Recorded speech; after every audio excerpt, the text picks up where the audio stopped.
The Pinball Network is online. Launching. Triple Drain Pinball Podcast. All right. I think we're good. Yeah. Travis, you're pointing. You can hear me? Travis, you good? Please don't act like you can't hear me.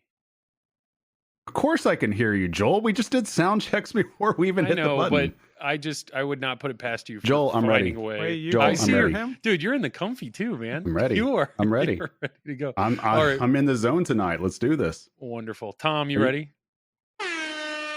Yeah, I'm cutting you off. Hell Travis. yeah. Tom, I'm glad you're ready, man. Appreciate it. Well, yeah, here we go. We're three guys who like to talk pinball, so we came up with a clever name. We're Joel and Travis Scott who talk pinball, and we call ourselves Triple Drain, Triple Drain, Triple Drain. We're Triple Drain. Triple Drain. Well, I got to give it to us. Oh, crap. Travis, what? I see your hands in the air. Joel, You're what is muted. going on? I'm not What? muted. I'm not muted. I know you can hear me. Okay, Tom and I, we are freaking fired up. Tom's brought the soundboard. We danced during the intro, and you're just sitting there with your arms crossed, just like staring daggers He has to deal with at us something. two idiots. Yeah, every like, time. Just keep it professional. No, Like, what I what's was going on? noticing was I looked at the time and it's 9:29. We said we were going to record at 9:30. Somehow the three of us all showed up at 9:22 with working equipment. We had the shortest pre-show conversation we've ever had. Oh, I looked- get it. Yeah. I understand now why you're upset you didn't get to make fun of me for like 15 minutes before we started recording. No, That's yeah, what Tom it is. and I really just want to start recording without you. And now you're showing up on time. You're actually ready to go. I don't know what's going on, but 24 episodes, Travis. I'm glad you finally figured it out. So congrats, man. Yep. Thank you. Okay. All right. Well, yeah, last time we recorded, the three of us all recorded in the same room, Travis was ripping them on my bed. It was, it was good. He was physically eating on your bed. Yeah. Crumbs galore. No, it was a good time. Cleepin was a good time. What was funny is we recorded, everybody left. I was still awake. I was like, I'm going to start editing this. And when you're immediately listening to a conversation you just had, I got about halfway through and I'm like, what am I doing? It's 1:30 in the morning. So I stopped, woke up the next day, finished editing it that day, which was a Sunday morning. And I think Zach actually had it uploaded like later that day, which is pretty awesome. So props to Zach for doing that. That was a good time. It was a good time recording in person. The audio quality sucked, but it was still an enjoyable experience. Props to Ray Day for just showing up at the hotel and yeah, there we go, and giving his 2 cents. And then holy crap, how long? And then Monica I stole forgot the show. I had to hit the button again. Yeah, Monica stole the show right at the end. So way to bring her into that there, Travis. So yeah. Hey, that was your And mortal are you enemy gonna- apparently last weekend. Yeah. Are you going to congratulate Travis? Well, I was just saying Yeah. this now that's Thank done. you, Tom. That was Yeah. Saturday I night. appreciate it. That's why you're my favorite one. Yeah. I know. Yeah. Oh, Hey, I'm thank top you. 3. So Yes. Sunday, Yes, you are. Sunday rolled around, and me and Tom, we're just there to be supportive and have a great time. Neil was still in it. Travis. So we're talking about Clepin. This is the Cleveland Pinball Expo. There was a tournament there. Travis had made finals. Neil got out first round.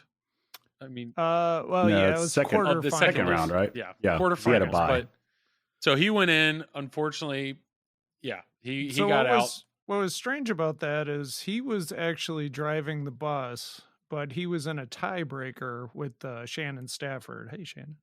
But the weird thing is in that tournament is your tiebreakers. You don't get to pick. It's Yep. just random draw. So Kiss got picked. Neil was like, well, okay, but I would have picked something else. And then he ended up losing. Yeah, I remember that. There was a few tiebreakers, and I remember that even the day before there was a tiebreaker, and everybody was surprised, like, wait, what? Not the Right. highest seed. The highest seed isn't picking. They literally ran a random number generator. It spit out a number, and they're like, oh, you're playing Turtles. So Yeah, I that- mean, I could see that for something where, the tournament is random draw the entire time, but when you're the bus driver, you should be the bus driver. Yeah, I at a agree. herb event, especially if it's a Stern Pro Circuit event, I would much rather have somebody be the bus driver because they earned it. They played skillfully the whole time to get there, and they deserve to have that advantage. So to But me, yeah, I'm not- I do not like the random number Right. generator.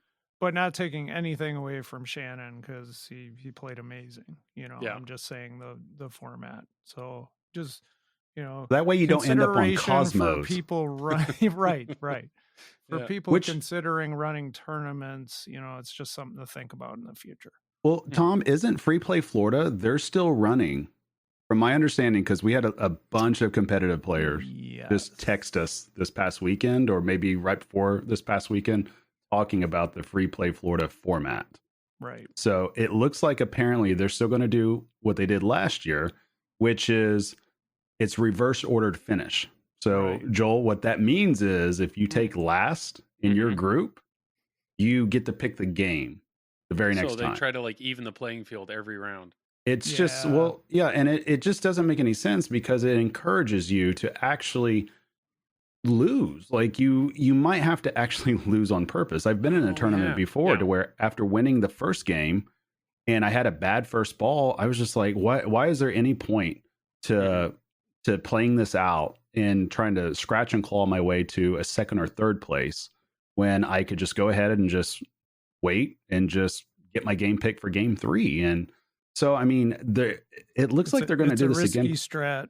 It is, but at the same time, though, the ability to be able to pick your game because you're picking that game because you believe you can win. Mhm. That's the reason why you're picking it. So it's just kind of one of those things that I'm very surprised that format is still going to take place again. And so just like Tom and I were talking about a second ago with Clepen, I mean, it's if you're the bus driver, let people be the bus driver. But whenever you're in a herb event, I personally don't see any value in making it reversed order finish because then it's just, to me, it's just you take away hours upon hours of qualifying. You take away any incentive to be a bus driver. You take away any incentive to really be a high qualifier, because there's still incentive to, even if you're not the first seed in your group, to be the second seed in your group, since Yeah. you usually get to choose, your position next. Yeah. So I remember we talked about this on a previous episode that I doubt you ever want to be in a tournament where you're deciding whether or not you want to play well or not. Right. If it's in a situation, I mean, yeah, you don't want to see anybody literally throw in their hat like, I'm done with this game. Like, I'm purposely sucking at this game so that I have an advantage next game. Like, that just seems kind of counterproductive. But no, there was a lot that I learned, not only participating in the tournament, but also watching the tournament. And one thing that I've always been impressed by when watching tournament streams was, in my mind, I'm like, how are these guys so good at these games? They can just step up to these games and they just know the shots. They can just play them. What I totally didn't take into account was, Travis, you're in finals on Sunday. You got there Thursday. So essentially from all day Thursday, all day Friday, most of the day Saturday, you're playing the same 9 games over and over and over again. So you guys are learning that game. You're understanding that game. So it's not like you're walking up fresh. I mean, you know that game, over the course of playing it so many times, so that when finals comes around, it is very clear. If Carlos had top seed, we know what Carlos is going to pick based off of the killer scores that he was putting up on Attack from Mars. While Travis, you had the number 1 spot in Quicksilver for days. So it's like, okay, if Travis actually had the choice to pick a game, he's probably going to take Quicksilver because he had the number 1 score that nobody was able to beat until the very end. That's a whole nother thing that we can get into. But damn you, Teolis. Yeah. But I that's something that just from an outside observer, I didn't realize. It is very clear that normally, as the days goes on, everybody gravitates towards certain games that they become more comfortable with. You guys know this. So if you're picking against another, particular opponent, you're probably do you want to pick the game you want, or do you want to pick a game they don't want? And there's way more strategy there than I think I'd ever given you guys credit for. So that was pretty cool. But hey, I got to give it to you, Travis. Come Sunday, Tom, myself, Neil, we're all just observers. Monica, we're all rooting you on, watching, and yeah, you made it really far. So I don't know if you want to kind of, I don't know, talk about that, but yeah, your Sunday experience. I mean, it was fun in general. I hate taking second place though. That's Yeah. I think the second time this year in the Stern Pro Circuit event I took second. So I've never won one. That's like in the feels, Joel. It's totally in the feels. Like I really want to win very badly, but the reality is Carlos, he just played outstanding. I mean, it's like when you walk up and you are at like 8 billion on ball 3 on Attack from Mars and you're in third place. Yeah. At the time, it's like, okay, everybody there can play at that point. Anybody that makes finals can play, but especially just like you were talking about before, when everybody has the opportunity to play the same games over and over and over again, you get dialed in to the bounces, to the tilts, to understanding where all the shots are. I mean, it makes for a very fun and competitive environment. It makes it a lot more fun knowing that you have to blow up a game more times than not in order to survive that format. Because if you're playing a match play tournaments, random draw, everything, you may not have to blow something up, because then oftentimes people are going in cold. They may not know the bounces, what have you. But when you're dealing with tournaments like this, and you could even see this if you watch the UK Open. And I think this even happened at Pinball at the Lab, which was interesting because that wasn't a herb, but at the same time, they've got to play those games. And so you get to know the bounces, you get to figure out what you want to do. And so, yeah, it just makes for a much more fun finals, in my opinion. And I like that. I like the atmosphere of knowing, okay, this player's picking this game because they believe they can win at that game. Mm-hmm. And the rest of us got to try to play catch up. And, that's what's fun about it. And that's what makes competitive pinball a lot of fun. Well, what I thought was fun was come Saturday when you're like, I've got to get in, all of a sudden you shifted to Corvette. You were just focused on Corvette. You were like, I got to get that up. So all of a sudden you just are playing Corvette and you blew it up. Like you blew it up and you're like, done. I'm done. Let's go to dinner. I'm good. So I thought it was funny that come the next day, it was like, you just dominated on Corvette. Anytime that you guys played Corvette, you just blew it up. And it was just one of those like, okay, don't mess with Travis on Corvette. Got it. Just like Los was blowing up Attack from Mars. Everybody starts, really honing in on certain games, which is pretty incredible. Well, it's one of those things too, and Tom can attest to this, that qualifying, you realize that you have space to make mistakes. Like it's okay. You can requeue. And I myself, I made a crazy tactical mistake all weekend long playing the way that I did in qualifying. I talked to some other people about this, about the choices I was making and just basically how my approach was. I decided to change it up a little bit. Now I'm going to go back to the way I did things originally, because it cost me. It cost me getting into classics, and then it cost me a great position in Maine to where I was down towards the bottom. So I don't want to do that anymore. But Tom can test this, that after qualifying, when you get into finals, then that's when you have to turn it on, because you got no more requeues, you got no more voids. You have to put up a score, and you have to be strategic, you have to be skillful, and you have to understand where you want to go with the game. You understand what the game's going to give you at that point, and so what your plan of attack is going into there. And oftentimes it might shift too. If somebody puts up a crazy ball 1, it might shift a little bit, but that's what all goes into it, that your mindset just changes and you want to get the win. Well, I mean, now that I'm a tournament player, I totally understand what you're saying. I can really relate to you. And I mean, my tournament experience, yes, it is me versus all the other people, but it just felt like it was me versus the game. And every time that I finished, I was just like, I can do better. And so you want to buy another ticket, you want to try again. And sure, I was comparing numbers specifically against Monica. I just picked one name that I knew that was on the list that I felt like I could pass. And it was a lot of fun, but I'll be very curious next time I have a chance to play a tournament and actually go head to head, because for you to have an amazing, ball 2 on Corvette, now all of a sudden everybody is changing and trying to adapt to try to and it's you versus the game, but it is very much you versus the other people. So congrats on the second finish. I think it is funny. Monica had finished third the night before. So I know we were joking around. It's like, he better finish third or above, or it's going to be a weird ride home. So I mean, well done, sir. Well done. Yeah. Yeah. Thank you, kind sir. I appreciate He it. just did a did fist pump. Yeah, Yep. for all the listeners. No, Yeah. I was tipping my cap. Oh, that's an aggressive tip. You know, Jeez. well, Yeah. you know, I'm an aggressive guy, Joel. You know this. Well, I apologies to all the white knights out there for Joel Rogan. I was not meaning any violence towards him just now. I was just tipping my cap. We're still at worried him. about We're still okay. We've had a lot of conversations about that. The reality is we enjoy poking fun at each other. We understand though that we should let the other person finish what they're saying before we interrupt with our hilarious quip, because I know we're also witty. No, you for all those out there keeping score at home, I know some of y'all don't realize this, but read the titles to our podcast. Yeah, they're all hilarious. Yes. Most of them might be at your expense, but they're all hilarious. Okay? Exactly. Hey, Most if of the them two of might you make guys, fun of me, typically what happens is I edit the podcast and I'm like, I want this done, I want it out, and I take all of about 10 seconds to think of an episode name. So if the two of you want to, submit a thought, towards the episode title, I'll listen. I may not type it in, but I'll listen. Thank you. I appreciate it. So there we go. So Cleepin, it was an amazing tournament experience.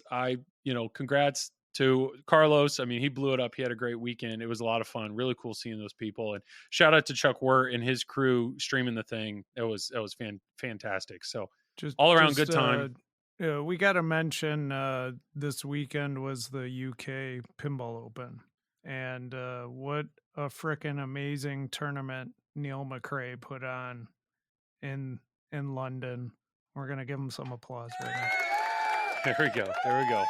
Unfortunately, I had not had a chance to watch that, but that will be something I will have on the third monitor this week as I work. But it should be a good time. So, moving right along to number 2, James Bond, the Bond 007. We still don't know the official. I don't think we know the official name of the game, but it was officially announced.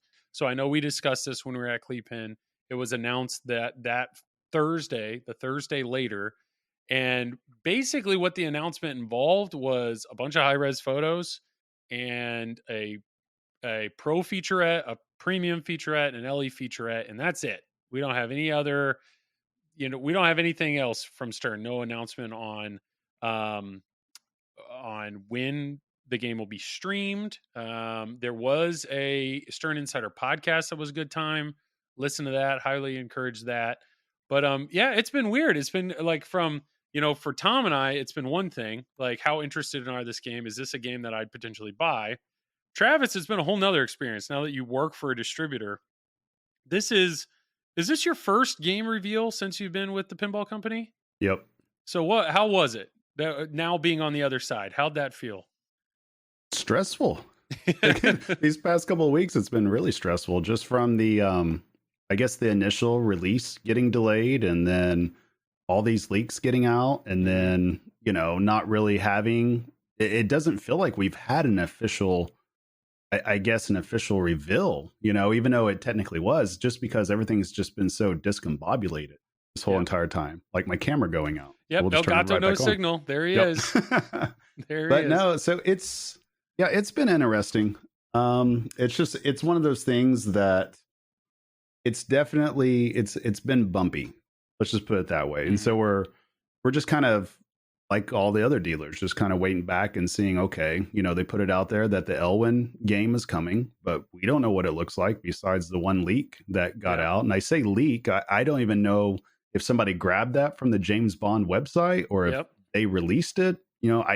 I'm so confused at this point with what's what that I'm just in a sit and wait. And let's just see what ends up coming out next.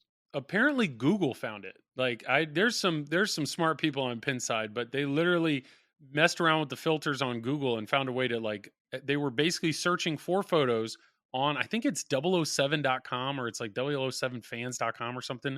That's where the first 2 high-res image leaks came from of the Pro and Premium. And they were just messing around with filters and all of a sudden, boom, there's a picture of the Keith Elwyn 40th game. Now, or 60th game. Now, what I think's funny is I was doing a stream. So this came out on a Wednesday. That Wednesday night on the Pinball Network, I was doing every other Wednesday. I do a chatting stream, and we're going to go in and talk about Bond. Well, like an hour before we started that chatting stream, that picture shows up. So we're all just trying to wrap our heads around it, and we're really like, is this for real? Is this? And from what I heard, it's like, yeah, they pulled it straight from the site that they pulled the other photos from. So here we are in my stream chatting about it. It was me, Craig Bobby, Hottie with Frisco Pinball, and David Dennis.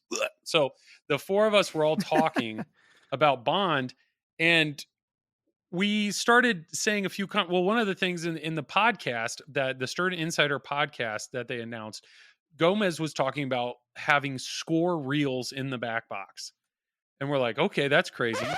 Score reels. Score reels, manual score reels in the back box. Yes. Well, this picture, you're looking at the picture and it just looks like a standard Stern cabinet, and then in the little LCD screen, it showed on the LCD screen score reels, and we're like, are they literally making digital score reels? Like, what is going on? Well, then out of nowhere, I look over in the chat, and whose name do I see? I see Keith Elwin. Keith Elwin has appeared in our chat, and he said, does that look real? And then he's like, look at the start button and the coin insert buttons. I was like, what? And you look at the photo, the start button is blank and the coin insert buttons are blank. And it's like, he goes, does that look real? And so that was kind of a straight from him, basically, like, he didn't say it, but he was basically saying, like, this is not, I don't think the image is like bitch slapped by Keith Elwin. I think he just steered us in the right direction. And he's basically, what I'm guessing is that's a mock-up.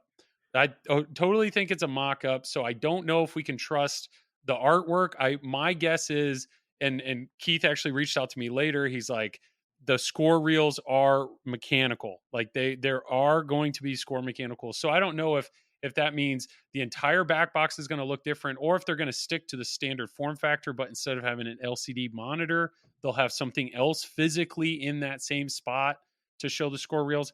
Don't know, but I would just say the one photo that's out there that is going around, I know for a fact it's not 100% accurate, and that's straight from Keith Elwin, which is pretty incredible. So I don't know. With that said, though, where are you guys at with that? Are you guys? It seems like a lot of people, they want anything and everything Elwin. So are you excited about it, but also because of the worry of the price point? Are you trying not to get your hopes up too much? Or I don't know. What are your thoughts on the Keith Elwin 60th game? I'm excited. One of my friends is getting one. Oh, okay. Is that a fact? Like, for a fact that is a fact, Joel. Fact. Okay. Is District 82 getting one, or is that? No, God, no. All right. They got to keep police force. And then Travis. I think I'll be out on the 60th edition just because of rumors of price. $30,000 or something crazy. It could be anything. Yeah. It sounds like there's no set price for it right now. Yeah. From my understanding, but I think this is going to be very Elvira 40th edition. Yeah, and if Elvira's prices are going to be all over the board. But I saw right now on Facebook, there's 2 new in-box Elviras that are set at like $20,000. So you're $21,000 even used. So if that's a bar, I think there's good chances Elwin game's going to be 25. I don't know, Travis, from a distributor standpoint, are you like, how do you even, you don't have to go too far into it, but it's like, how do you Joel, prepare I would for that? sell the game for $100,000 if I could. Okay. Yeah. I like money, yeah. Joel. So, right. three Stern Pros for an Elvira 40th edition. Well, yeah, it's a good game. The thing is, the pricing for the next Elwin game that's coming out, that's the 60th anniversary. We have no idea. Yeah. There's no information yet or anything like that. I'm sure that information will start coming out soon enough whenever they reveal the game in full. But right now we have very little information on it, besides that it's obviously probably going to be pricey. If there's not that many units and it's a 60th anniversary and it's being touted as the 4th tier of this game, or the 4th version, I guess you could say. It wouldn't shock me if that price point does push above $20,000. But that being said, I have no clue what it looks like. Nothing more than what you guys have talked about here. Yeah, that's crazy. And I would say, I mean, the reveal came out on Thursday, and what did they really do? I would say the videos. It was great seeing high res pictures. It was great seeing some high res video and seeing some of the shots, and it answered a few questions overall. And then we actually saw the LE. I think the LE, I like the colors that are used in that. The powder coating's cool, but it was a surprise that gold finger was not the game. So, but then in the Stern Insider Connected podcast, George basically was like, well, depending on sales, maybe Goldfinger would happen. So everybody's hearing that. They're like, all right, they're going to do just like Elvira 40th edition, where a year down the road, boom, here's another LE version that's gold. It's like, are they? And so the people are already annoyed or upset about that, even the concept of the potential of something like that. But I don't know. I know I'm not. I mean, I'm just kind of I'm hoping Zach with Flipping Out's going to get me a pro that I can stream. I'm looking forward to playing that. Tom, I know you said you're in on a pro from Zach. Yeah, we're going to route it at Lumberjack Johnny's. There you go. Woo. So, and then I mean, Travis, you're saying they're selling, but it's been a weird reveal. It's just been a weird reveal. I mean, here's the reality of it. I firmly believe right now there's a lot of customers out there that are very confused just because it hasn't been the normal reveal. And so those of us that are firmly in the pinball community online, just, consuming all of that, we're kind of more in tune with, all right, this isn't the normal cadence of the way that Stern puts something out. It just feels like there's just a lot of bumps right now and everything. So when you're trying to market this game to people outside the industry, it's kind of, I don't know, it's kind of strange because, it's like, hey, here's the game, it's been revealed, but hey, the game's not going to be available for you for a few months from now. And now it all of a sudden went from, well, home buyers wouldn't be able to get their pros till April to all of a sudden now it's been slammed back up to the first run. So that's why, what's up with that? Well, it's just, it's confusing. And there's been, and I could understand some people's complaints out there that they are confused with what's going on because, there's a 4th tier game coming. They don't know when they're going to get their pro. They don't know when the premiums will be out. They don't know if there will be another delay.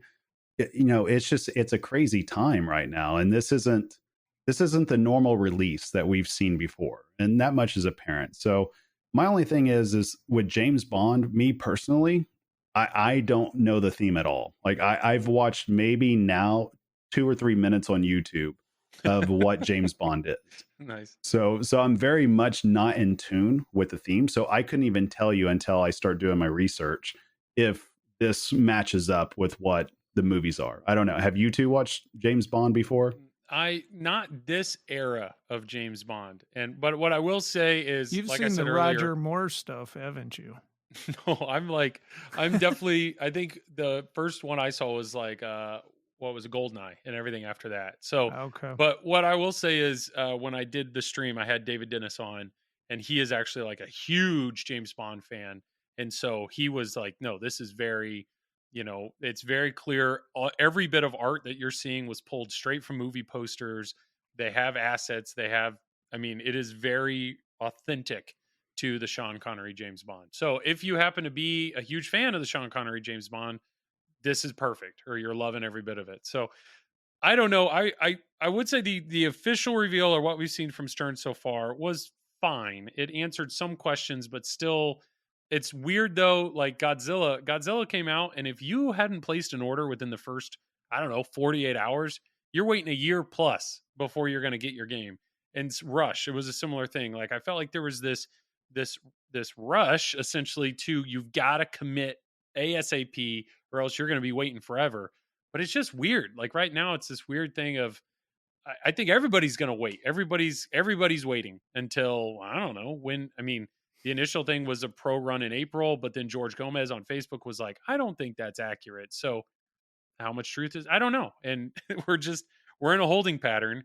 And, but what I would say, we're waiting for a stream, but we did get a video. I think it was Pinball News or something had a video. Yeah. And it was how long was it? It was kind of long. It's 25 minutes long. 25 minutes, but It was one ball, wasn't it? No. Whoever was playing it, they played a game, I guess, in the first 6 or 8 minutes, and they put up a GC of a little over $1 billion within 6 to 8 minutes, if I remember right. And then they started another game afterwards. So this was actually, it wasn't the best camera angle. It looks like a camera was kind of held, shoulder kind of above. You could see both the back, the scoreboard, and this the is totally LCD. like old school. Yeah. Tom Graf is on YouTube 15 years ago. 10, 15 years ago. Yeah. There you go. And you could hear it. And so I don't know. Travis, I think you were like, I watched it all. What were your initial impressions of what you saw from that video? So I'll say this, when it comes to code and everything, I mean, Lonnie's on the code. I believe Mike is there with him. And historically speaking, we know what's happened with the last 2 games that Lonnie was on. When it comes to Stranger Things and it comes to Guardians, those games did not come out with any type of fleshed out code. They had a long ways to go. And Lonnie eventually got there with it. Guardians is a fun game. Stranger Things is a very fun game.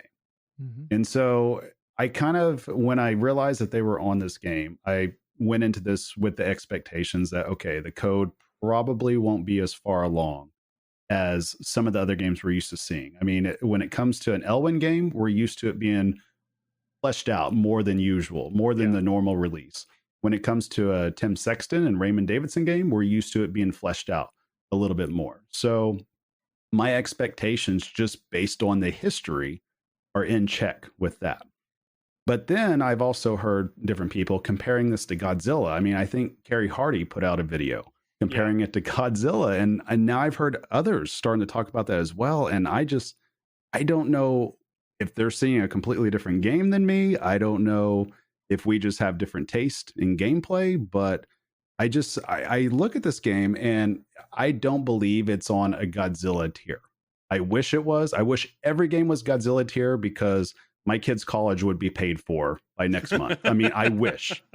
But, so just being in reality right now, when I look at the layout, it's an intriguing layout to me. And I think we talked about this based off the very first pictures that we saw, that I had told you guys, I felt like the left side was kind of awkward for me just because you don't know where that left shot underneath the flipper, where that was going. And it's really not going anywhere except for rebounding into that scoop eject, right? Yep. So it's like a backward scoop thing. And then the left orbit shot is your ramp shot, which I generally like that shot. But my big worry for that is, well, when you start having flipper fade, are you going to get half ramps? And sure as shit, that's what we saw in the video, that there started being half ramps. So I don't know. That could be game setup. It could be flipper fade. I don't know what that is. But the left side does concern me a little bit just because it doesn't seem like that there's much there compared to the right side. But again, you're just looking at design. That's I'm sure a code can put that together and give you a reason to start going after drops, give you a reason to go up the middle a little bit more. But the right side, though, I'm very intrigued by that. I love that there's a shot in between the side ramp and the right ramp. Like, I love that, especially considering it goes all the way around orbit-wise. Like orbit, yeah. Yeah, I think that's a badass shot. So it's just, I'm curious to see how different people play this game, though, because it's so left-hand dominant, and that's usually people's offhand. Yeah. How are they going to approach those shots on the right-hand side? But I think they're going to miss them. Well, after watching this, the ball doesn't drain. Yep. Did you guys notice that? The ball Yeah, it hardly looks like they ever got Ray drains. Day to freaking film this. I mean, Maybe they did. Maybe they did. Yeah, they flew him over. No, it's Well, even the initial video, it wasn't draining. Whoever shot that initial video, they weren't hitting any shots. But yet it was like there was magnets in the playfield that refused to let the ball go to out lanes, which is that's crazy to me. But that's the way it seemed like. Well, I definitely say a key fundamental that I feel like I learned way late is as soon as you introduce horizontal movement on the playfield, that's when the ball's in danger. So to me, it was like I never had to worry about using an upper flipper and to shoot a ball across the playfield until I realized after watching a few streams and hearing some people be like, dude, don't take that shot unless you have to, because that's a dangerous shot.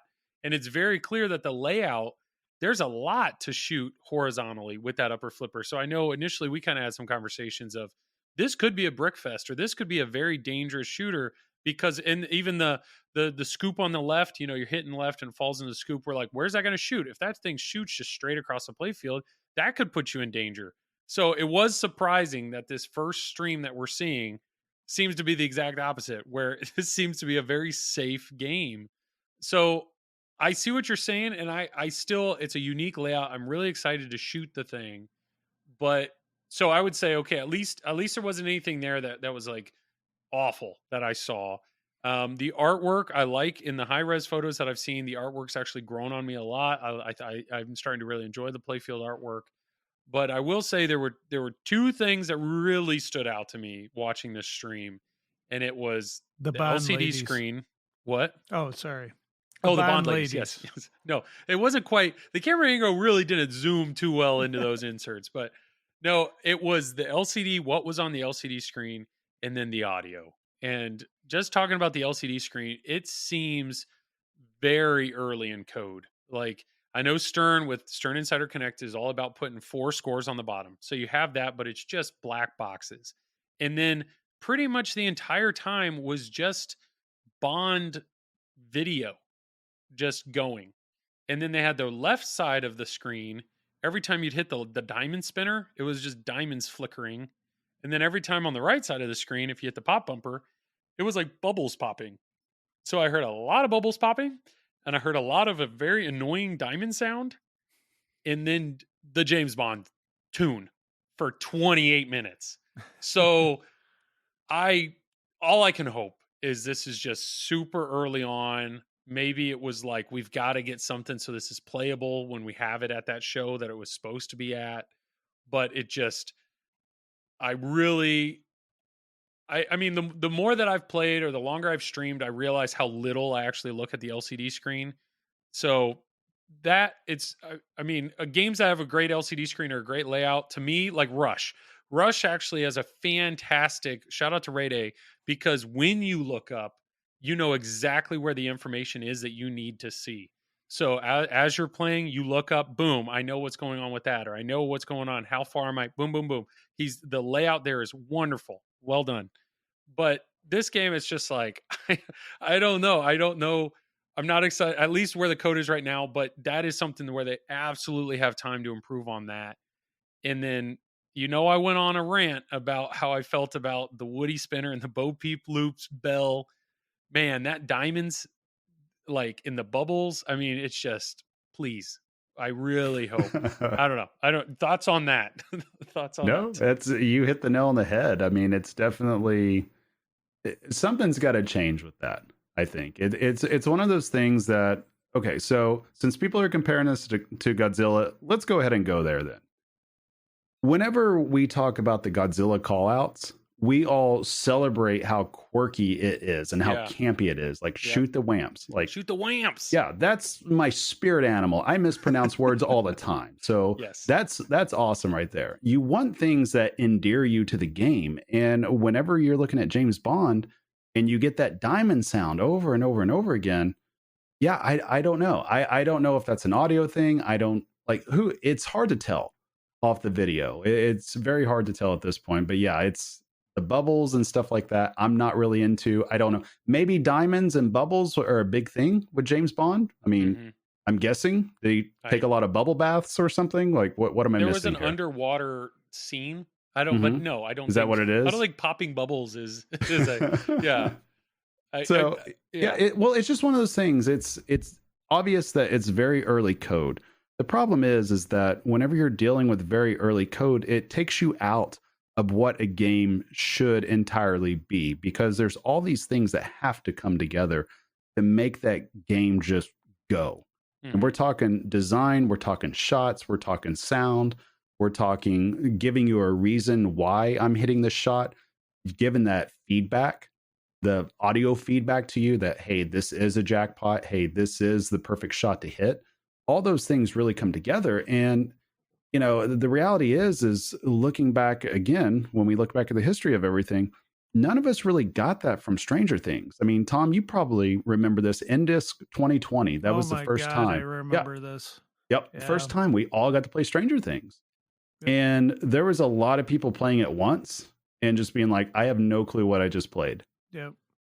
Like it just, and it gave that vibe. And Guardians, the same thing happened. And this is back in, I think, 2017 at this point, or late or early 2018, somewhere right around there. But we all remember like the Yondu, where he's like a blue, blue, blue, blue, blue, The Bobly Bobo. yeah, whatever it is. Yeah, it's like, okay, guys, we have to figure this out here. But yeah, that's what's concerning with this. And I see this game clear as day. It's definitely following that trajectory right now.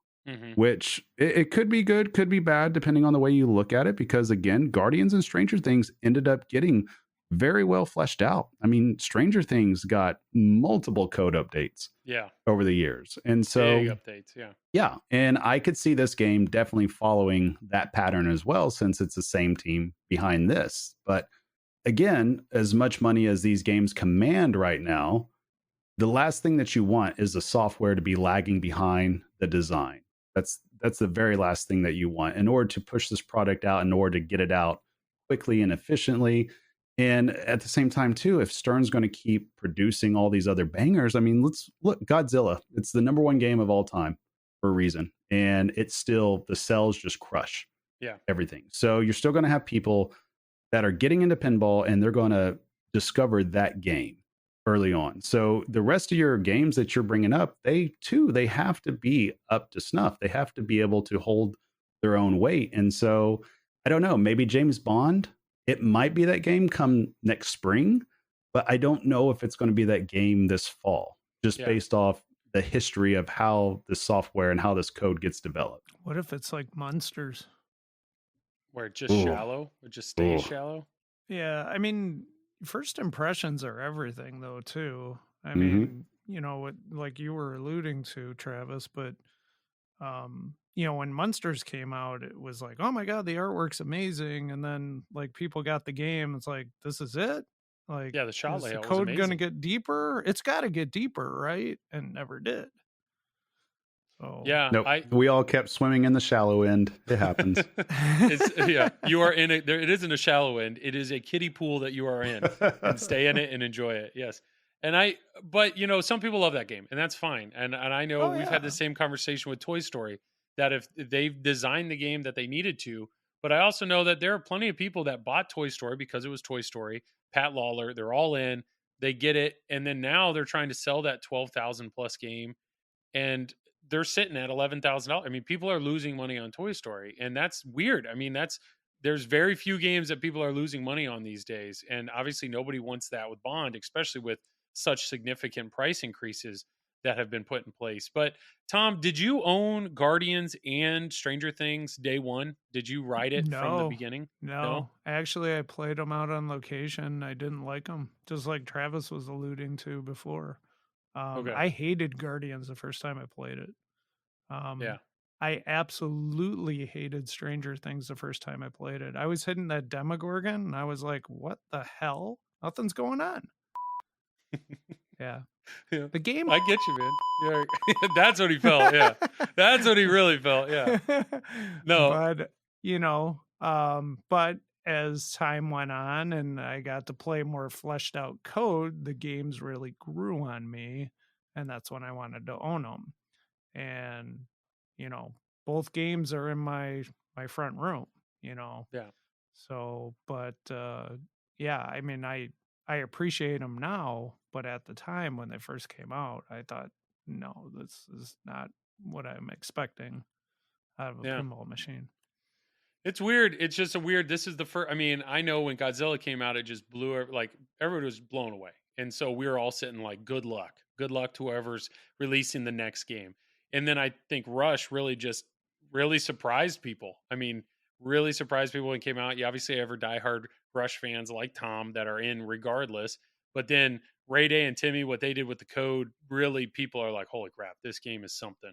This game really is something. So here we are. I'm not saying it's a dud. It's just this is the first time that we've had a reveal that just seems lukewarm. And people have a lot of faith in Gomez, myself included. I'm excited to play it. I think I'm excited to feel the layout and see how it flips. But because it is Lonnie, I think people are like, all right, well, buckle up. It's probably going to be a little while before this game really gets to where it's gonna end up.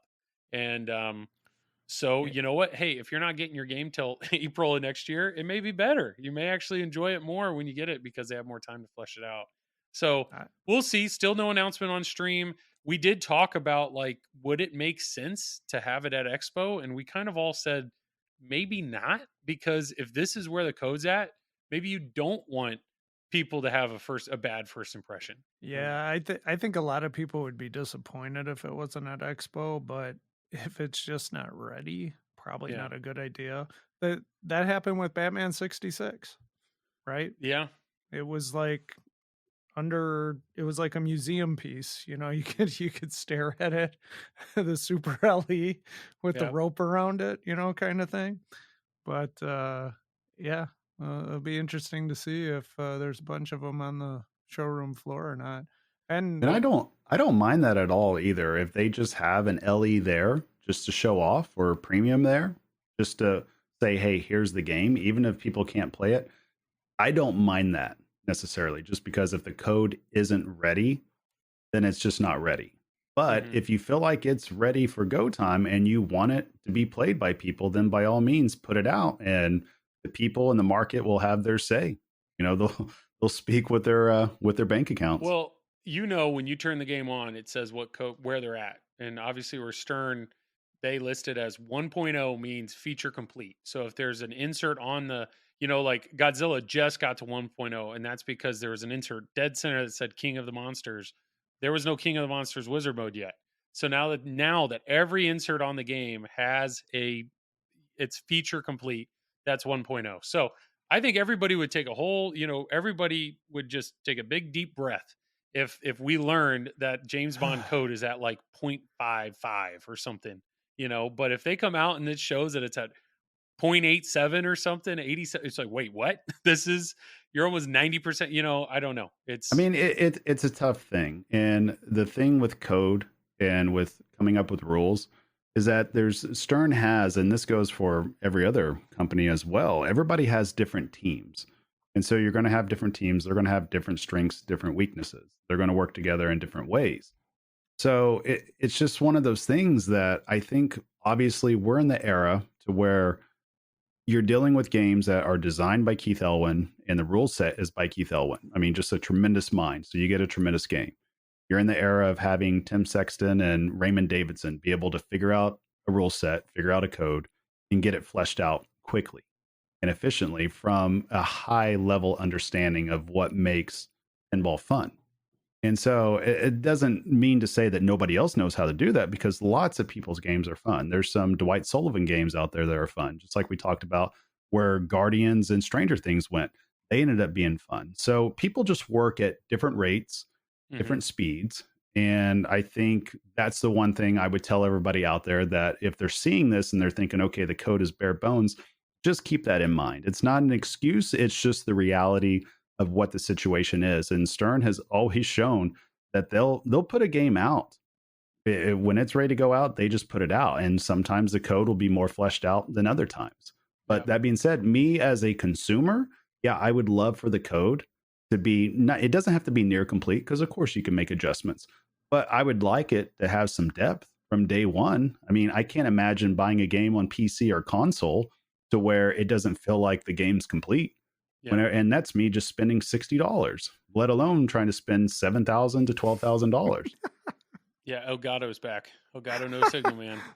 Yep. No, the only thing that I know for a fact though is I feel like there is depth in this game just because of inserts. When you look at the inserts, it looks like there's 7 main bosses, 7 mini flip. He's flipping us off. It looks like there's a lot of inserts on this game. So there should be a good amount of code here, but how long that's going to take, I don't know. So for all you Bond fans, hopefully we can all be patient through this whole thing. Maybe this game will get fleshed out sooner than later. But you know, if you're an LE buyer, it's probably a weird feeling. Are you in? You out? What are you doing? And I feel bad for you, kinda, because I mean, if you're an LE buyer, I don't know. It's hard to. I try to relate to Tom, and that's about as much as I can relate to with the elitists. I'm getting pro. I know. Yeah. You're a man of the people. The game's going to get complete eventually, regardless. Yeah. I mean, Stern, they haven't abandoned a game completely since what, like WWE maybe. I mean, 'Cause I know- every game's gotten to 1.0, right? Oh, you haven't played WWE, Joel. Oh, then no. You haven't lived yet. Yeah. But that being said, like this day and age, I mean, these games do get complete eventually. So it's Yeah. like, if you're in on an LE, be confident about that. I mean, be happy with your purchase. And yeah, like I said, maybe the rule set might not be as deep day one. It might not be deep come the third month, but it will get there eventually. Yeah. I don't know. Any other thoughts? On what we've seen so far on Bond? Let's play it and see how it is. Let's wait and see. Yeah. I mean, great idea. but Tom just alluded to something I think is interesting. So, Tom, since you usually get LEs, Yeah. what convinced you to go the pro route this I time just around? didn't- Since obviously you're routing the game, but Right. you did decide But that not to wasn't get an the LE. reason. So, Yeah, I just didn't think there was enough in the game to justify the cost jumping up to a premium or an LE. That was just my thinking. So, and I've bought pros in the past, but just looking at the game, the magnetic bond that brings the Bond ball on a wand. around. And then what was the other feature? Oh, the ball lock. Like ball locks, they're cool, yeah, but they don't really interest me all that much. Like I don't know. I mean, We all know it's the mirrored back glass. I know at the end of the day, Tom, Yeah, all you want to do is it's see that- yourself in your pinball machine, and that's why you buy the LEs for that mirrored back let glass. me tell you, the mirrored back glasses are really cool. I know they really are. I mean, I get it. I understand why they don't sell them separately because everybody would buy one. They are really Yeah. amazing. Yeah, they are amazing. Yeah. well, this touches too on an interesting subject when it comes to LEs. Let me interrupt you just a second, Travis. What if they made mirror back glasses for pro and premium games, like as an after buy? Everybody would would- buy them. Yeah, They buy them. yeah. I would buy them in a second. They make a hear lot of that, money. Stern? I just made you a ton of money. But Signature it's checks. one less reason to upgrade from a premium to an LE. Exactly. Yeah. Because everything fuck. else, anti-reflective glass, you can buy. You can buy upgraded speakers. You can buy a shaker motor. It's just that is truly the only thing that you can't get. Tom, just go on Penn side. You can join everybody else on how to like just bomb out a business with these ideas. That Yeah. But so what I was going to ask you though, what could Stern do at this point to entice people to get LEs even more? Since there's been a price jump, and I've talked with some others that basically they like to have signatures, autographs, certificates. What do you I get? know. Do you get Let me raise my HD hand. glass?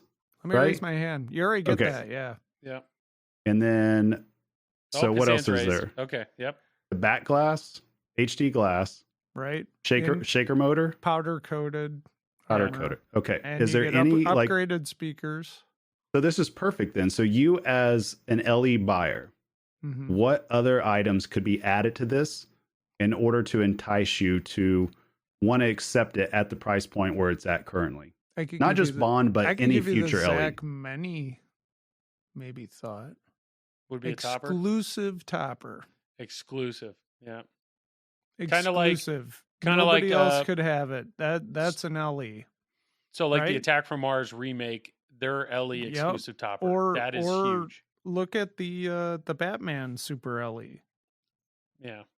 You know that it has the Batman and Robin with the what do you call that? The Batmobile beacon. with the bat signal. Yeah. No, not the bit. Well, yeah, I guess I did have that, but the beacon in the middle or whatever, the red light. Tom, like you like Your left. camera's and then just came back freezing up. That's and why. just gibberish. We'll see how that sounds on audio. But No wonder Tom can't yeah. afford an LE anymore. He's got to pay for internet. So an exclusive topper, that was my, there's already people that are like, if you're paying that, you should get the topper, you should get the banner. Truth is, Tom's buying the banner and the topper regardless. But if it was exclusive, I'm not buying banners. What are you talking you have about? a banner I can see behind you. I won that freaking thing. You're not gonna buy a Rush banner? I traded my Guns N' Roses banner. For a Rush, okay. But you'll So get the topper. You're going to buy the what topper if regardless. what if they threw a banner in with the entire team signing it?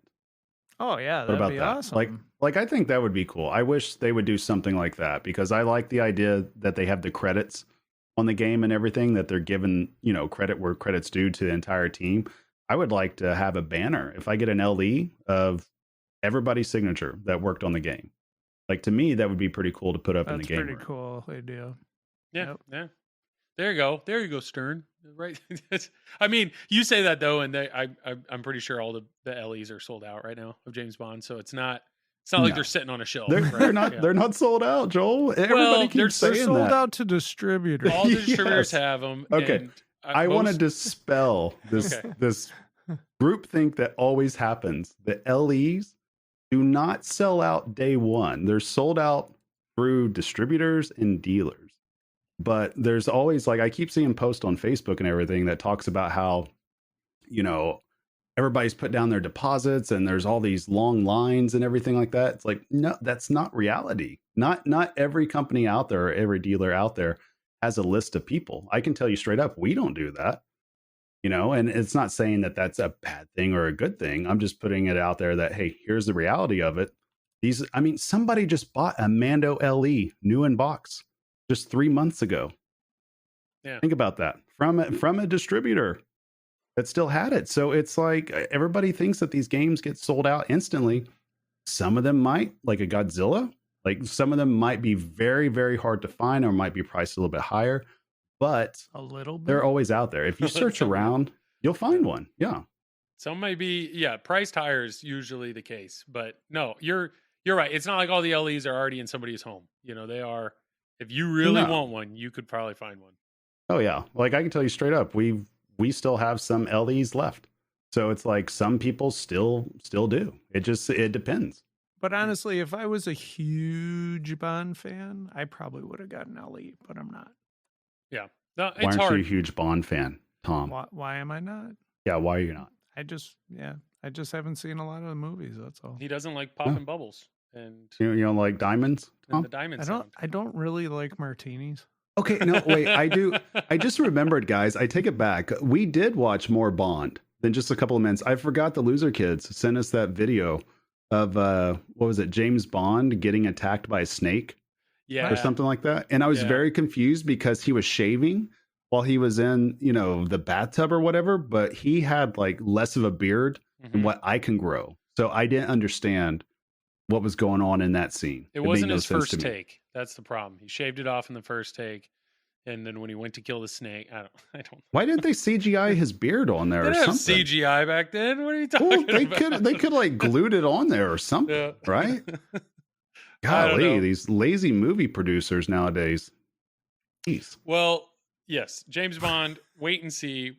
I don't know. I'm excited. I'm still excited to see it, but I will say now that this reveal's kind of out of the way and we're kind of waiting and seeing, one game that I am actually excited for is Galactic Tank Force. I don't know why. I saw a little bit of the art. Yeah, I saw a little bit of the art at the what was it, the super awesome pinball tailgate party or whatever. I saw just a random picture of it, and it looks campy.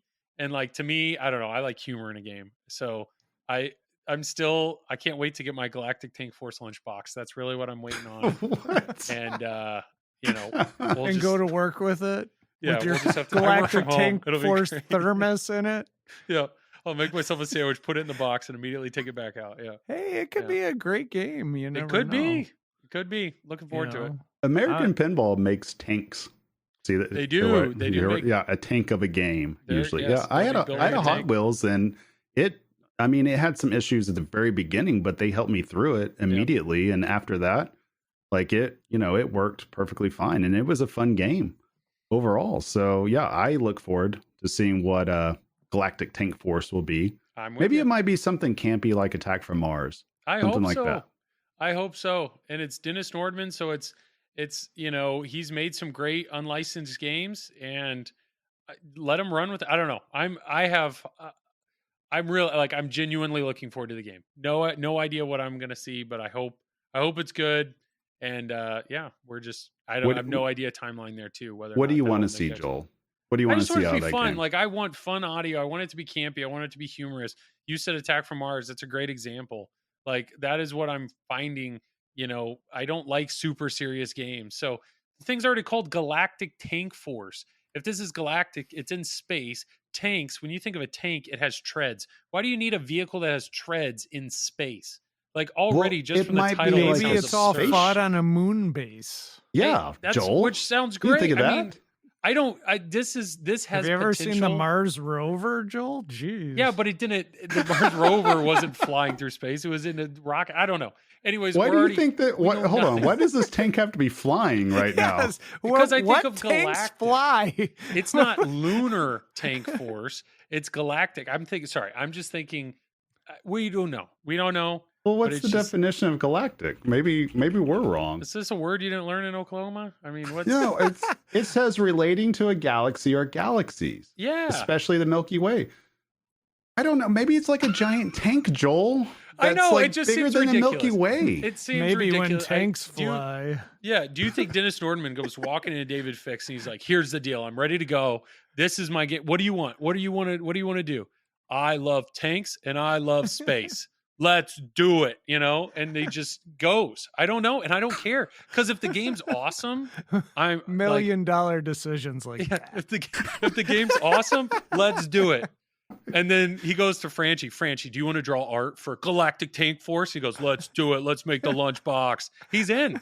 He's in. I'm in. I'm ready to go. I'm ready to go. I think it sounds really fun. I really hope this is the #1 game coming out. I hope you see Godzilla right there at the top and right below it, Galactic Tank Force. Because why not? I mean, to me, it's just some of these licenses. I mean, I get it. Licenses sell. I totally understand it.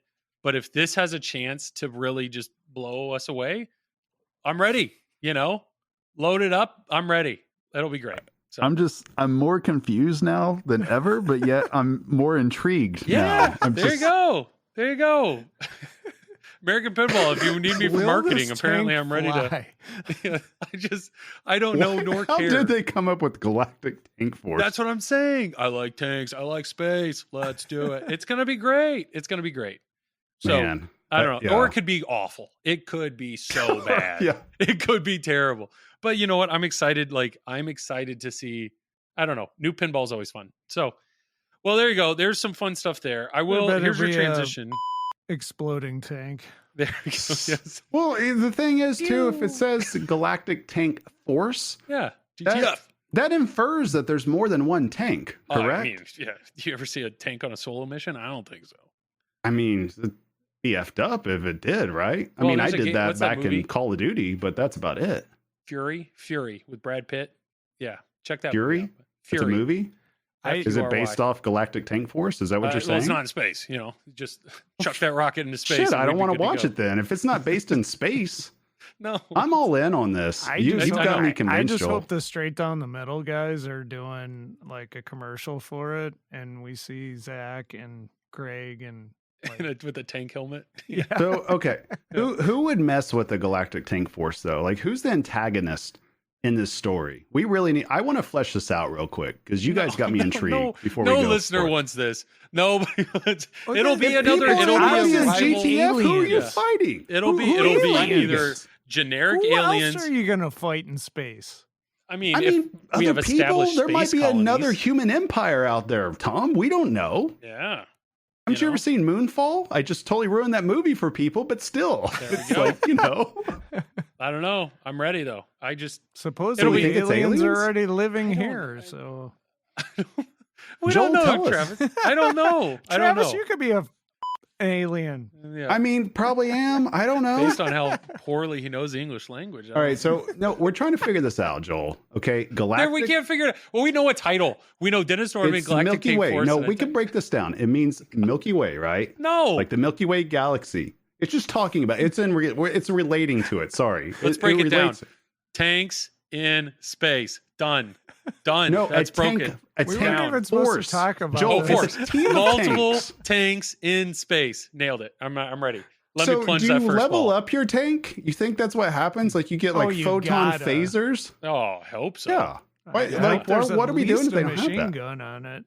That'd be badass. They better have like a better be like next generation to where you have like a thing you could shoot and has a laser beam that points to where you're going at with it.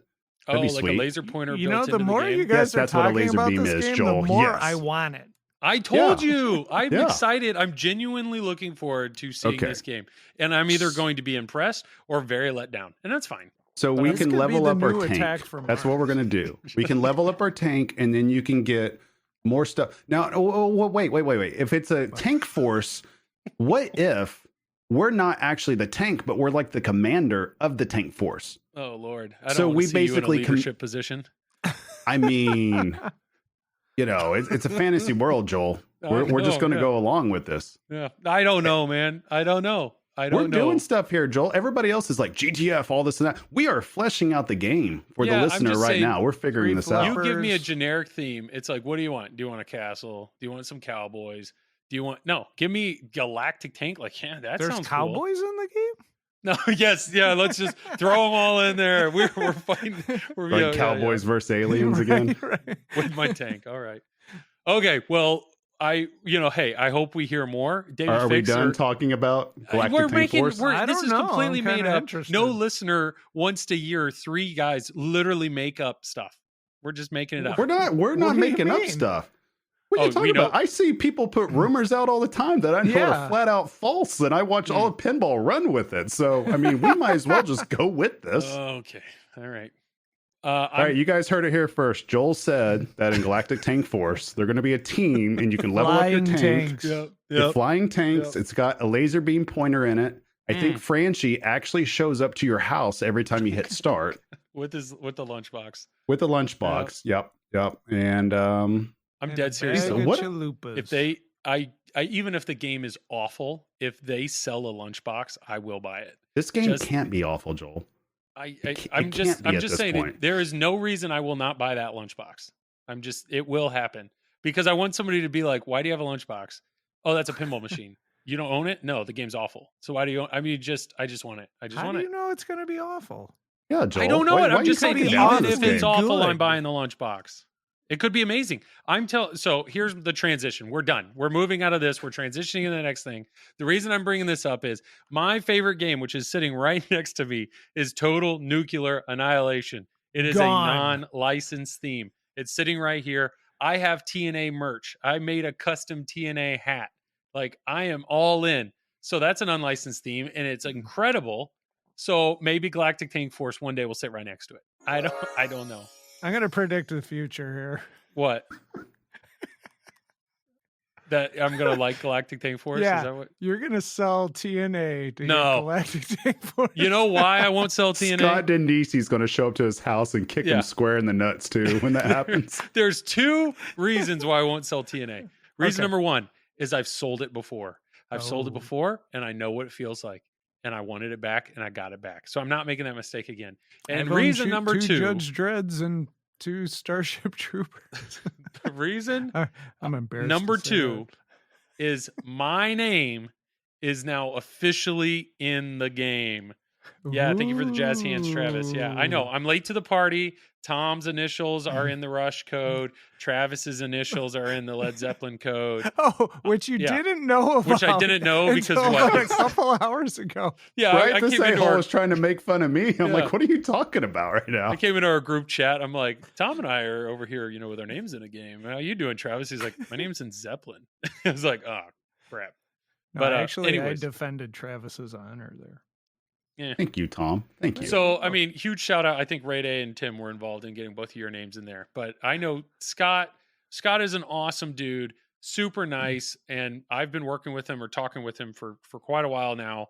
And yes, at the end of the day, what's happened is Scott is working on new code or adding. He is constantly adding to this game. So, being that Spooky has these literally on the line or about to be on the line, he's trying to put more in the game. So one thing that he actually coded in the game is a jukebox mode. So if the game's in free play, you can just walk up to it, hold both flippers in for 5 seconds, and boom, you now have a jukebox with arguably some of the best music in pinball. If you just want to Rush. rock out, yeah, just rock out, you can. So I think that's awesome. But what's really, really cool is back, I don't know, a year plus a while ago, I was actually watching Chuck Wirt on Straight Down the Middle play big games. and he has a custom ROM in Big Games where when he hits the spinner, I saw on one of the other displays, it was counting. It was big game. Yeah. Yes. It was counting how many spins or spinner rip, like when you rip the spinner, how many spins you actually get. And I was like, that is awesome. So he's like, oh yeah, the best I've ever had is whatever, 41 or 70, whatever it was. It's just like, it was a game within a game. So at the time I saw it, I immediately messaged Scott and I was like, Scott, I don't know if you know this, but in some of these older games, there are people that make custom ROMs and they add that feature of a spinner rip like feature. And I think that's awesome. You know, TNA has a left spinner. You should add that to your game. And he was like, not a bad idea. I'll put it on the list. And as time went on, I randomly would bring it up here and there in conversations with Scott. And Scott actually pulled one on me because he said, hey, I don't think I'm going to be able to get it in the game. I was like, oh, okay, that's, you know, it's fine. It's his game. I'm not. And then lo and behold, I'm actually doing some beta code testing for him. And he shows me that he did put it in the game. So now it tracks when you hit the spinner, you'll see on screen, it'll say spinner rip and it'll count how many you have. And my name, Joel Bob, is the default spinner rip. So I'm officially in the game.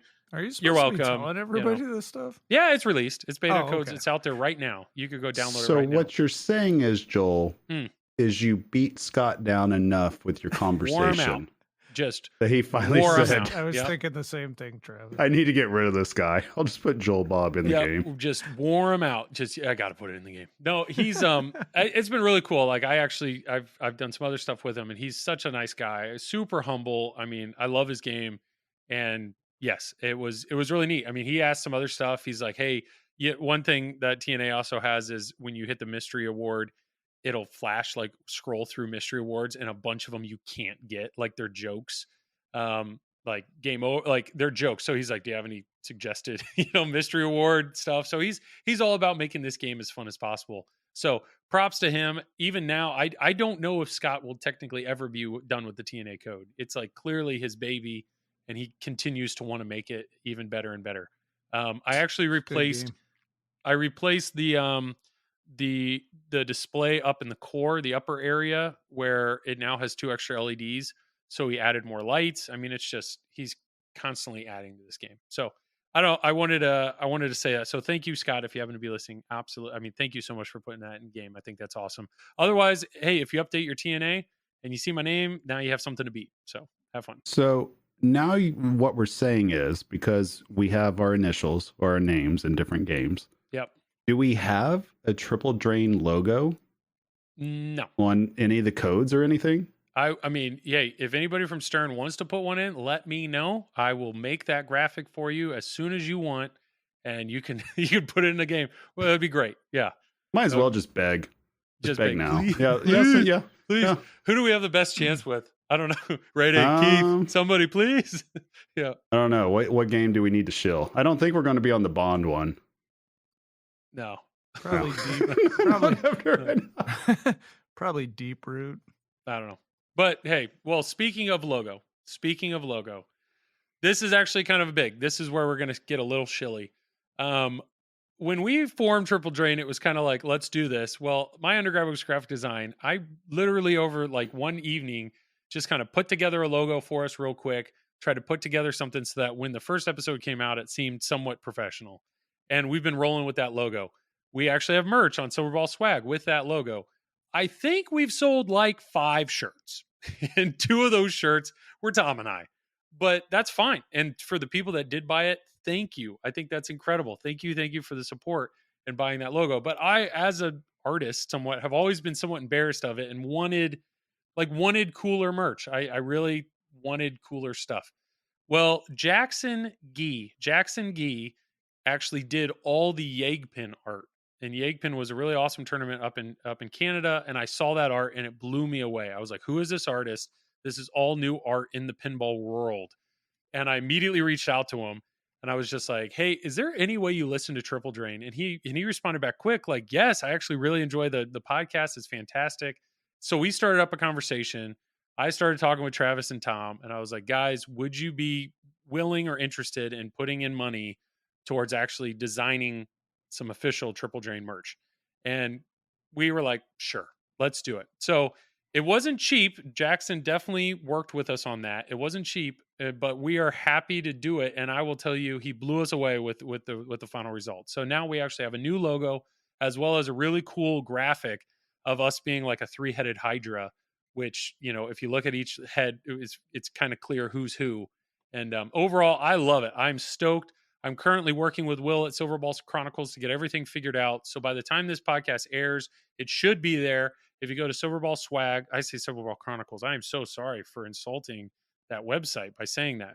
Awful podcast. But Silverball Swag, if you go to silverballswag.com and go to Triple Drain, you should see all of our new stuff. So we have the Hydra shirt, we have our normal logo, both white and full color.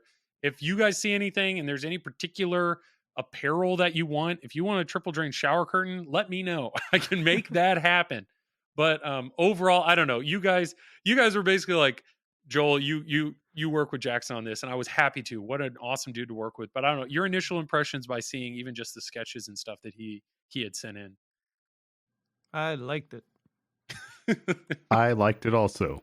Yeah, what I'm realizing is I was the picky one. I was the one like, what about this? Could you tweak this? And I don't know. I respect the heck out of him. So one, for his patience for working with me, and two, I mean, just the overall final product he produced is fantastic. So if there's any other content creator, whether it's in pinball or not, definitely reach out to Jackson Gee, Gee, Jackson Gee. Otherwise, just check out his website. The guy actually has some really amazing art, a lot of retro stuff, like older movies, stuff that he's recreated. There's like Deadpool stuff, X-Men stuff, Star Wars, Jurassic Park, a whole bunch of cool posters and stuff. So check him out. He's also working on a pinball focused clothing line that he hasn't announced yet, but when he does, I will definitely mention that. So he has other pinball related apparel that he's going to make. So definitely check out that merch. Feel free to buy it. If you do, you know, wear it, tag us in it or whatnot. But hey, any support would be awesome. But truthfully, I just want more Jackson Key artwork out in the world. And I'm just happy that it happens to be Triple Drain specific. So there you go. There's shill number 1.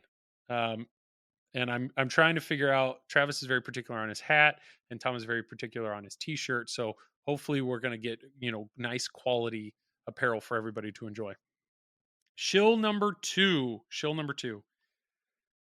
Patreon. We've talked about this a lot. We've actually talked about this a lot. And if anybody listening right now tunes out, I understand. But the truth is that doing the podcast takes time. I mean, the 3 of us have to coordinate a time. We usually record for, roughly 2 hours. After the podcast is over, I usually edit, and it takes at least as long for me to edit it. Normally an additional hour on top of that. So another 2 hours of editing plus an additional hour. So I don't know, minimum every episode, we're looking at like 5+ hours worth of work. And it's fun work. I know I enjoy it. Tom enjoys it. Travis, he loves it. I can tell. I'm here. Yep. I'm here.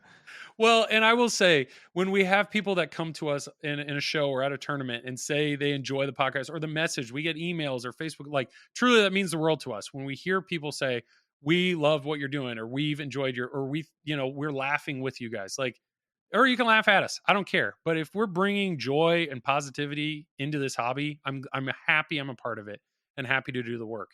And what it is Patreon is a website that's meant for creators, for a way for you to support them. So feel free to go. If you go to patreon.com, Patreon is Patreon. If you go to patreon.com and search Triple Drain, we're going to be the only Triple Drain Pinball Podcast. It's right there. And you have the ability to basically select a tier. And it's just a financial amount, whatever you want to throw us or support us with. Travis's camera went out again. So whatever you were going to say, throw another $1 in so we can actually get this guy some working equipment. But the truth is, that's perfect timing. All of this equipment we bought out of our own pocket, even just paying a good artist for quality merch, all that came out of our pocket. And, we're happy to be a part of this podcast. But hey, if anybody listening wants to support us in that, what we will tell you is any money we make, it just goes right back into the podcast. So whether it's for better merch or to improve the equipment that we have or anything like that, that's our goal right now. So any money that we make on Patreon, truthfully, step number 1 is just pay off the bill that we just accumulated by designing new merch. But once we get through that, we'll be honest. We'll be happy to share that. So the goal is not to try to put Travis's kids through college. I mean, or his anime porn habit. Yeah. But But my thought is like, I would love to do a giveaway, send somebody a comfy, or try to get, how do we get Keith Elwin a Triple Drain shirt so he can wear it at the next tournament he's at, that kind of stuff. It's just, we want to have more fun. But at the end of the day, we're already putting forth a lot of time, a lot of work. Needs more LEs. Yeah, Tom needs more LEs. Yes. But it's hard to justify putting in more money into this, it's fun. You give us money, Tom buys LE. Please give us money so we can keep having a good time. But so it's there, patreon.com, Triple Drain. We already, to be honest, this has gone live already. We did a Facebook announcement. It was on Pinside. And we already have, I think we're currently at 13 people. And that it's like 800 now, I think, right? You're just paying Joel and I to deal with Travis. And that's good. I think that's a valid reason. I think it's a valid reason. So 13 people, that is awesome. Like, I was so humbled by seeing that in the first 2 days. It's absurd. Like, even the fact that there are 13 people that would support us. What I will say, I mean, we don't usually share numbers on TPN, but I know every one of our podcasts gets well over 2,000 listens. And that's awesome. Like, it's absurd to me that there's 2,000 plus people that want to hear the three of us talk. Like, that doesn't make any sense. I don't want to listen to Travis talk. It could be the same 5 people just hitting play on just loop. over and over again. I don't know, but it's across the world, which is insane to me. So if you're listening and supporting and enjoying this show, thank you. Thank you for listening to us babble. But here, for the diehard fans, feel free. Patreon's out there. How I told myself is, I have a few podcasts, like Eclectic Gamers podcast is one of them. The Pinball Show is one of them, that every single time it hits my podcatcher, I basically drop what I'm doing and I'm listening to it. And if we happen to be at that level for you guys, feel free to join the Patreon. That's all I can say. There's my shill. There's my pitch. And Travis has quite a weird, what are you? I'm making sure that your pants aren't like too tight right now. Travis's mind right now. It's absurd to me that I'm sitting in a basement in Indiana. Travis is in Wisconsin. Not Travis. Tom's in Wisconsin. Travis is in St. Louis. Travis is literally sitting in a closet. He's in a closet. Okay. And the three of us are rambling. And there's over 2,000 plus people that want to hear it. That's crazy to me. I think it's awesome. So thank you for all of our listeners and supporters. I think it's incredible. What Joel is trying to tell everybody out there, thank you. That's what he's trying to say. I think I did. In his Joel way.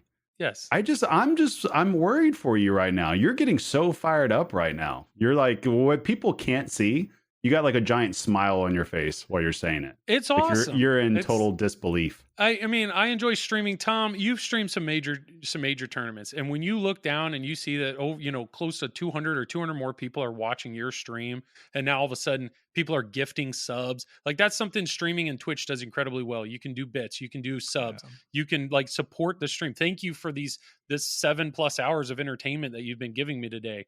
It's awesome that it's built in. Podcasting, there isn't anything like that. So that's where Patreon steps in, and I'm telling you, it's the three of us looking at each other and rambling. So when we get that outside feedback, it's always surprising to me. It's always surprising.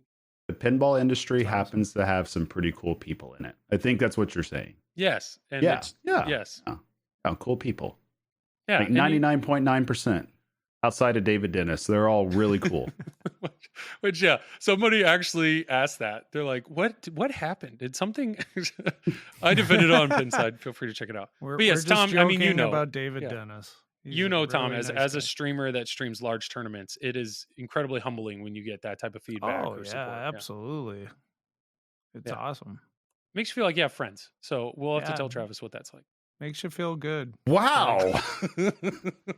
I've been nice to you, Joel, for like at least the past 2 minutes. You've been on a good behavior the last two episodes. But hey, Tom, get your little thing ready.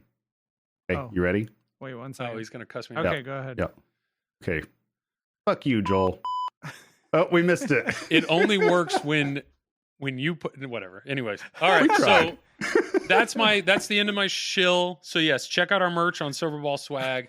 Check out our Patreon just search Triple Drain. You'll find it. There are other Patreons out there for other cool podcasts like Eclectic Gamers, and Silverball Chronicles made one too. So yeah, just support whoever you want. If you don't, that's fine. We'll love you just the same. So that's point number 5. Point number 6. I'm handing it off. There's a number 6. Well, I forgot the number 6, but look at the last one. I'm handing it off to Tom. Tom, you got something big coming up next week. Yeah, the Pinball Super Series at District 82 Pinball. It's going to be awesome. 6 tournaments. A lot of pinball Thursday through Sunday. Starting Thursday night at 5 p.m. So there's a knockout tournament. There's a bunch of knockouts and match play tournaments, but it's something you really got to check out. So basically, we're all playing in these tournaments, and it's a series. So depending on how well you do over the 6 tournaments, we add up basically points towards your ranking in each tournament, and you can win money. So there we go. Actually, Eric is paying out the top 20 people, and the pinball company is helping out by helping pay the top 3 people as well in the series. So it's really cool. And you'll be streaming it, Fox Cities, I assume? I will definitely be streaming it on Fox Cities Pinball on Twitch. Fantastic. I think there will be around 88 to 90 whoppers. Is that what it is for first place? Estimated. And I think there's like 152 people signed up, something like that, with a bunch of people still on the wait list. I think it was something like 45 or 48 of the top 100 players. Yeah, are signed up for this. It's something crazy like that. I mean, that's like a major right there. Yeah, there's going to be some tough competition. No, that sounds awesome. That sounds really. So I know basically anybody from Thursday, Friday, Saturday, Sunday. I mean, there will be plenty of awesome high-end pinball to watch on Twitch. So Fox Cities Pinball, check it out. Show them some love. Throw them those bits and those subs and all that. Should be a good time. I know the 2 of you obviously are playing in it, so good luck with that. And I wouldn't exactly call it playing, but yeah. Well, no. What are you talking about, Tom? I'm going to win all 6 tournaments. I kind of figured that. That's what I was saying. I don't know why everybody else is even showing up. Jeez. All right. Well, I think that's it. I know we wanted to record a quick one, really just to quick one, an hour and a half, just to share our thoughts on Cleepin, Bond. We wanted to mention Super Series and all that. So anything but mainly else to sell our merch. We really wanted to do that. Just so yeah. We're hoping we're pulling on the heartstrings, and everybody's like, "Do I really need that cup of coffee?" You don't need that cup of coffee. Tom needs his LE. You don't need coffee. Tom needs his LE. Jeez, God. We're going to go down. We have 13. We're going to go down patrons at this point. Yeah, and send us an email to tripledrain@gmail.com. Let us know what you guys think. Well, what is funny is on Patreon, if you do unsubscribe to somebody, you're supposed to give a reason why. I can't wait for the first reason to be like, Tom doesn't need an LE. That's all they write. All right. Well, let's roll. Let's wrap it up. Unless Tom, did you have anything particular you wanted to say? I can hit the button if you need your cue. No, I'm good. I already talked. All right, then we'll just do the outro. Tom talked. He had something to say. Tom talked.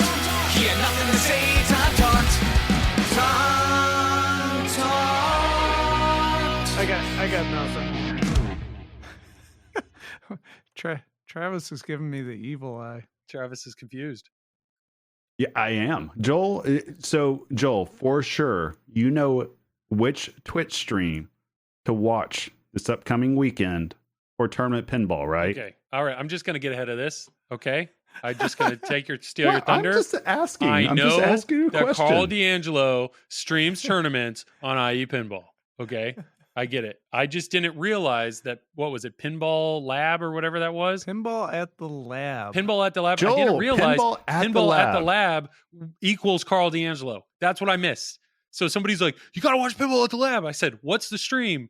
And Chuck Work comes in with this quick quip of like, oh, what a sad day for somebody not to know who Carl D'Angelo was. I'm like, oh, come on. Like, yeah. So yes, got it. I got any other dig you want to make? No, I was just Super making Series, sure Fox you Cities knew Pinball. like Super Series. I was Yeah, just yeah, making yeah, sure yeah. you knew, Yeah, you know, what to watch. Hey, That's all. wait, hey, feel free to plug Travis something that I can see your Fox Cities content. Pinball. Fox Cities Pinball. You can see me on there. No, Travis, where do we see your content? What do you have to plug? I'm on this shitty Yeah, nothing. podcast. He What got are you nothing. talking He's got about? nothing to Come on plug. here. Travis has nothing to plug. Okay. Yes. I plug Triple Drain every single time. Yeah, nobody Out needs of the plugged three on of something. us, Yeah. have you noticed out of the three of us, I'm the only one that plugs They're our already stuff. listening to the show, Travis. Well, That's like neither here nor Tom there. You getting got to to keep Super them coming Series back. and being like, "Hey guys, have you heard about Super Series?" And they're like, "We're here. We're already freaking here." Okay, well, you word it like that, it makes sense, but still, you know. Okay, all right. All right, Well, fine. Travis, thanks for I'm being going here. to try that, but I'm going to do it to Luke. You're did the Luke. All right, Like, Tom. hey, have you heard about Super Series? Yeah. Tom, feel free to plug, man. I think I already did, but you can find me at Fox Cities Pinball Oh, on Twitch, YouTube, Instagram, and Facebook. all the things, yeah, All the stuff. But yeah. And I'm Joel. damn I it, stream I on. will not do TikTok. Good, yeah, I know. At least and yet. then I stream for the Pinball Network every Wednesday night from 10 to midnight Eastern Standard Time. And then, yeah, check out the chatting streams. We had a really fun chatting stream. It's on YouTube about the Bond reveal. That was a good time. Then I stream for Flipping Out every other Thursday. I do this silly podcast, and I have my own podcast, just another Pinball podcast that I haven't done in a while, but hopefully we'll record an episode sometime soon. But if you don't already know, burn that bridge. well, if you don't know, when Stern releases a new game, they don't talk to media for a month. Like, that's their new rule. So if everybody's going, "Where's the Bond info?" A month. It's like there's a word for that. But Well, that only makes sense because they're trying to get you to Yeah. buy their all access. Insider Connect, which I did. With Which Nate I Shivers. did. You get a cool coin. Nate but- Shivers is better than Joel. Wait, you got a anyway. what? You get a coin. Oh, just- You get like this little, it was like gold. It was a cool coin. You missed out on the coin? Yeah, I didn't get a coin. I got a Yeah, coin. well, Is this like the $39.99 thing? Yeah. yeah. Maybe it's like new. I used to be a member. I don't Well, think hey, I am maybe anymore. if we get enough Patreon money that we can pay off our art bill, and then and maybe Tom's we'll next put that LE, towards and then maybe we'll put that towards Insider Connect accounts for all of us, so we can stay on top of the news. You know, yeah, that sounds like a great idea. Yeah. All right. Well, thank you, Travis, for being here, and Tom, you get the last words. Hey, see you later.